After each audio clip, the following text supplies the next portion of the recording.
Kevin, congratulations, under the lights here at the G-Tech Stadium, Premier League champions in town, and you put in a team performance like that. How pleased are you with the win? You know, it's always like hard to play us at home, especially with this atmosphere today, with the counters we do, how we defend. I think it's for everyone ugly and still very tight, but I think deserved in the end. 101 minutes, and you watched the final stages of that on the bench. How nervy was it? Yeah, very nervous. So he put 7 and it was like 11 in the end. So I don't know what he's doing, but I don't like this. Talk to us about your goal, because after that pass from Mikkel Damsgaard, you must have thought, I can't possibly miss this now. Yeah, to be honest, Damsgaard and me, I think we have like a great connection. I had a lot of time, maybe a bit too much time, but I just shot. So nice goal. The long throws are such a weapon for Brentford. Just tell us, how much time do you spend as a team practicing those in training? Yeah, a lot of time. Obviously, it's very important for us, and you see more teams are doing it now. And we score a lot of goals from it, so we have to practice a lot during the week. You've faced some tough opposition here at home already this season, but does a win like this tonight show you can beat anyone? Yes, like always, I think even like last season, and now we build from every game a better connection, the front three, and everyone who's new. So I think we get better game by game. Well done tonight, congratulations. Yeah, thank you. Bye-bye. So thanks to Shada's goal, they were 2-1 up at half-time. That was Brentford. Liverpool obviously scored in first half injury time. Let's look at the goal that gave Brentford a 3-1 lead, though, because it does come from the penalty spot, Danny. And I think you're going to take us through the incidents leading to it as we look at the finish here. Good pen, nice and calm. Keeps an eye on the keeper and just slots it down the middle. So credit to him for that. Never easy. In terms of the actual penalty itself, I think they came to the right decision, didn't they? We're going to see, this is the Virgil van Dijk tackle. On Ouattara? No. I think when it happened in real time, we all just thought, it's a free kick, and it was a bit harsh. It's only when we heard that it was, there you go, they agreed it's a foul, which it was. It's on the line, so the letter of the law, it's a penalty. And although part of me doesn't want to agree with it, you've got to. It's the right decision. That's why I started with you. I know. Ben, did you think it was a penalty straight away? No, not straight away. As Danny said, it was outside the box, the free kick. Was a little bit soft, in my opinion. As a defender, would be disappointed if it's given against me, but if it's a foul, it's on the line. It has to be a penalty, I think. 4 goals at that stage in the game itself. There was a goal to come to make it 5, and it was Mo Salah to reduce the deficit. His first goal in 7 games in all competitions for Liverpool. Danny, take me through it. Yeah, this is when Liverpool really pressing everyone hard. It's a brilliant pass from Szoboszlai. I mean, that's a typical Mo Salah goal. Moment of genius. He'd had a poor evening. This is what he's capable of. The only question mark is why he's not been doing it more often. But that gave Liverpool a tiny bit of hope, but it was so late in the game. It didn't give him enough time, really. But it's a wonderful goal. We just haven't seen enough of that. He had a poor evening, apart from that goal. Yeah, I think the press from Szoboszlai catches Chris Ayer unaware. And, the touch and finish is fantastic. But Szoboszlai's energy created that goal and give him a chance for the last 10 minutes of the game that was added time. We're going to get more post-match reaction this time from a Liverpool perspective. Let's go back to the G-Tech and hear from Andy Robertson. Andy, a 4th straight league defeat for Liverpool tonight. What do you think isn't happening that needs to right now? I think a load of different things in different games, unfortunately.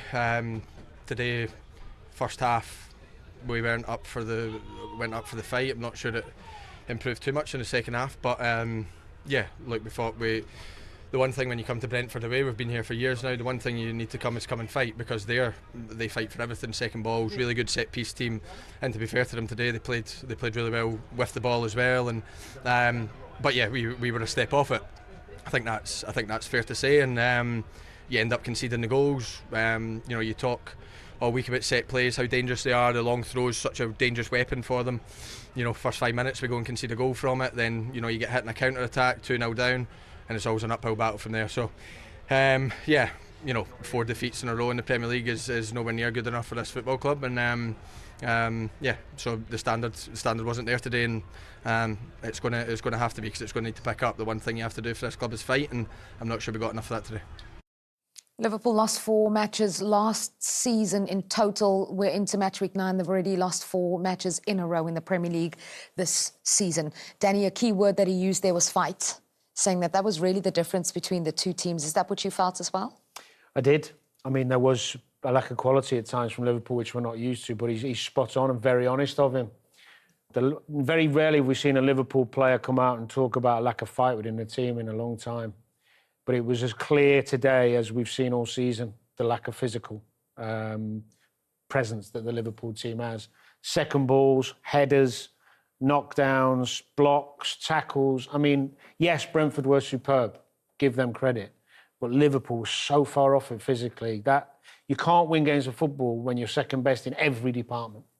Yeah, and then from that, as you mentioned, Brentford were superb. One of the outstanding things, as Robertson had said, was the fight, which they showed. You know, they were first to the ball. They showed intensity, put bodies on the line tonight. Yeah, they won the duels to a man. They were really at it. They just showed a stat then. Distance covered a lot more ground than Liverpool players, which for a Liverpool team doesn't usually happen within the stats. So to look at that, that's not good enough for a Liverpool side, but. You know, Brentford have worked really hard for that win, and yeah, they fought and they battled, but they also showed some quality as well within the play, and each other knew what they were doing as well. You know, it showed with the Sharda goal in behind game plan, and it worked out today. Thing is, distance covered is one conversation, but I bet you Brentford's intensity was higher as well, because sometimes you can run around, but with intensity, with desire, with meaning, with purpose, and also the plan. It wasn't by luck. They knew exactly what they were doing. They'd worked on it, obviously. Keith Andrews had set up a game plan and they nailed it. So the coach deserves credit, the players' physical condition, their technical ability. That was as good a Brentford performance as I've seen in a long time. Then just from your old side, Liverpool, of course, now, this is the big story because it's the reigning champions. They've gone 4 in a row in the Premier League. As I mentioned, 4 in the whole of last season that they lost. How do they get back to that? And how does he perhaps draw on the way in which they played against Eintracht Frankfurt in midweek, for example? Well, he's struggling to find the right solutions at the moment. There's going to be a huge backlash to this. But not just this game, the continuation of poor form in the Premier League. They've got 2 problems. One is the defensive issue, how open they are. And I think the other issue is the physical condition. Too many of the players don't look physically right, like where they were last season, and the new players a little bit off it as well. So it's a big dilemma, but they've got to get back to basics and quick. Yeah, they were strong. You know, they were first to every ball, winning the duels, crosses coming in the box, winning headers. Everything that Keith Andrews would have wanted from his team tonight. Organised, played on the break, played in behind, and yeah, to a man, they were absolutely fantastic. Just so you guys know, I couldn't do the maths earlier on. It was in the moment. 14 goals Brentford have scored. Ouattara has scored. 6 of them has Thiago. See, I even got the name wrong there. Why don't we hear post-match reactions now at the GTEC Community Stadium? Here's Arne Slot. How concerning is this defensive problem now as you go through these weeks? Because it's happening too often, isn't it?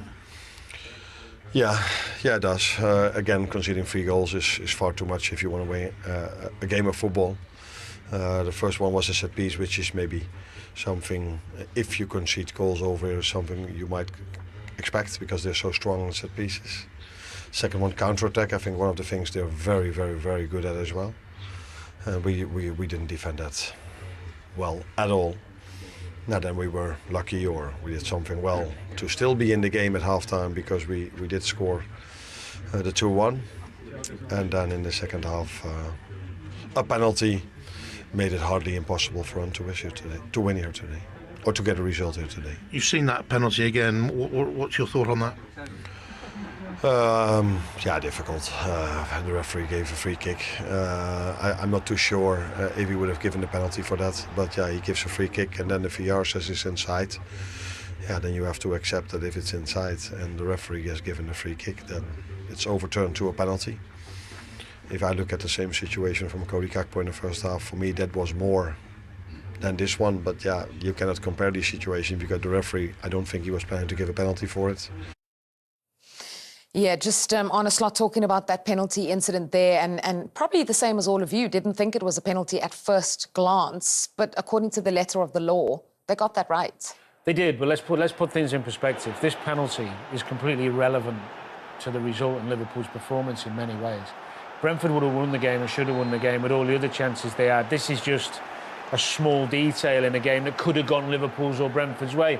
The fact that they got it right is good for the game. So there's no injustice. You didn't hear Slot moaning there, which was enough to where can he moan? It's given a foul, so it's a penalty. The reality is Liverpool, time and time again, were opened up by this Brentford team because of things like that, where they were first to the ball, more lively, more sharp, more intelligent. So much of it was good. Well, this is Premier League Match Centre, and what they've said after VAR review, the referee overturned the original decision of free kick to Brentford. Referee announcements, as we heard after review, the challenge by Liverpool, number 4, is on the line. My final decision is a penalty. That Liverpool defence, and Arne Slot made reference to the fact that, again, they have been conceding goals 3 tonight. It's really vulnerable. Yeah, it's vulnerable. We've seen it over the past few weeks, actually. It's very un-Liverpool-like. Those two centre-halves are usually so solid and connect the whole back four together. You know, full-backs didn't look at it either. There was too many players not winning balls, not winning the duels. Thiago up front was getting hold of too much. Runners off full-backs in behind. Yeah, they're looking a little bit vulnerable at the minute.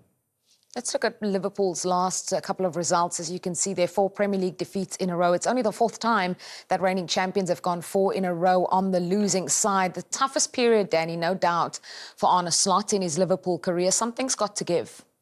He's got to try and find his best 11 that's cohesive, that's got some physicality to it. That today and the Palace game were the 2 worst. The Chelsea-Man United game, to be fair, could have gone either way, and you could argue Liverpool lost those 2 trying to win it. Today was as bad as it gets because they were second best in every department for most of the game. Even when they were 2-1 down at half-time and come out and you expect a reaction second half, we didn't see it. And I don't think it's a lack of desire from the players. I just don't think they're in good enough condition to be able to raise the game to compete with teams who are so physical like that. So he's got to find a balance between being hard to beat for a little while and not worry so much about the forward end of the pitch with goals and creativity. Yeah, just from a defensive perspective, you know, when you're in that situation, the goals are being given away far too easily, or the team's been opened up multiple times in multiple games, as we've now seen 4 in a row. Where do you start to fix that? How do they start? Start by looking at where the problems are, looking at the goals, reviewing them. You know, what can be done to improve that. And yeah, the good players, personnel maybe, I don't know. Who's in there, who's playing, who's confident, who's not quite pulling their weight. But yeah, I think reviewing it, being honest with themselves, going over the goals, going over what's going wrong, the chances that have been created by Brentford tonight, probably far too many for their liking. So yeah, reviewing it, going over it and making decisions. So a night to forget for Arne Slot then, but a night to savour for Brentford and their manager, Keith Andrews. Let's hear from him.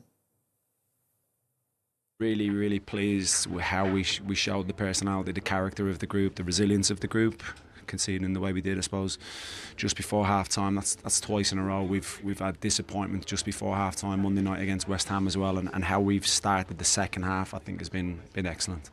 What pleased you the most about the type of goals you scored in this game? It's a bit of everything, really. For some set piece, obviously, second phase, we're always a threat from that. A counter-attacking ability, with something we work on from different parts of the pitch with the attributes of the players that we have. And then penalty obviously comes from really good play from Dango initially in terms of dribbling ability in and around the box. We thought we smothered them and didn't allow them to get out. Once we got a grip of the game after 10 to 15 minutes when they've controlled that first part, and then I thought we were excellent throughout. They really did get it spot on tonight, and they were excellent. They got their game plan right. Break it down for us. Yeah, I thought it was really interesting. Then he used the attributes of the players he had on the pitch. You know, Sharda, Ouattara up front. You know what they're good at: running behind, pace, power. Thiago holding the ball up, challenging. Also with pace and power as well. You see the balls going in behind there. Jordan Henderson. You know, it might look like a nothing ball, but it's made Van Dijk make a decision, and Brentford regain possession of the ball high up the pitch. All really important aspects of Brentford's game tonight, and you know they did defend deep at times, but when they were going forward, it was with pace and with power, and that's where the second goal comes from with Sharda, who's so dangerous on the attack. Danny? Yeah, I actually thought they mixed the game up really well. This part of it, which is the intelligence of Jordan Henderson, a lot of it, knowing when to play the ball behind, to get Liverpool's back four turn, and then getting the squeeze up the pitch to get themselves in great positions. One aspect that they did really well as well was the press, but obviously this is showing the counter-attack stuff. The press at times from Brentford was superb. So they mixed it up really well. And he deserves great credit, the manager, for that, because that takes work on the training pitch, and that takes lads listening to what you're saying and believing in it. You know, you don't just do it on a flip chart. That's them believing in what the manager's saying, and it was absolutely perfect. I want to talk about the mental aspect of things as well, especially at half-time, because Brentford were comfortable, and then Kirk has got that goal, which gave Liverpool a lifeline. We said it changed the energy. Just how much did it take for Brentford to go out to get that next goal, which you had said to us would be critical? Yeah, I think it was really important for Brentford to come out and not concede early in that second half. I think it must have been 15, 20 minutes before that second goal actually went in. And it was important that Brentford got it from their point of view, for sure. It would have completely turned the game on its head, and you'd expect Liverpool to probably go on and win it if they got the equaliser. But no, Brentford managed to get that third goal, and the defending tonight was fantastic, magnificent, and it took till the 89th minute for Liverpool to actually, mount a comeback, I guess. But no, Brentford defended really well and resolutely, and fully deserved the win. The big question from a Liverpool perspective is, can they get back to winning ways, and when and how? Well, this is who Liverpool have coming up and who they face next. Crystal Palace, Aston Villa, then Real Madrid in the Champions League, Man City, Nottingham Forest and PSV. All tough games, as we know, in the Premier League. When you look at that, Danny, is there anything you can pick out? Well, I think first and foremost, rather than looking at the opposition, there is high quality they're coming up against, but you've got to look at home. What we're doing right, what we're doing wrong, who's ready to play in those games, who is prepared to give me everything they've got for the team, physically and mentally and technically, just a group of 11 who are on the same page, because at the moment they're in disarray a little bit. It looks like some of them have lost confidence, some of them aren't quite fit enough. He's got to really do some analysis on the last couple of games and pick his best physical team, I think, and be hard to beat. Just be hard to beat again, be organised, be disciplined, show some fight, get the fans back on your side, because a few of them are going to be angry at that performance.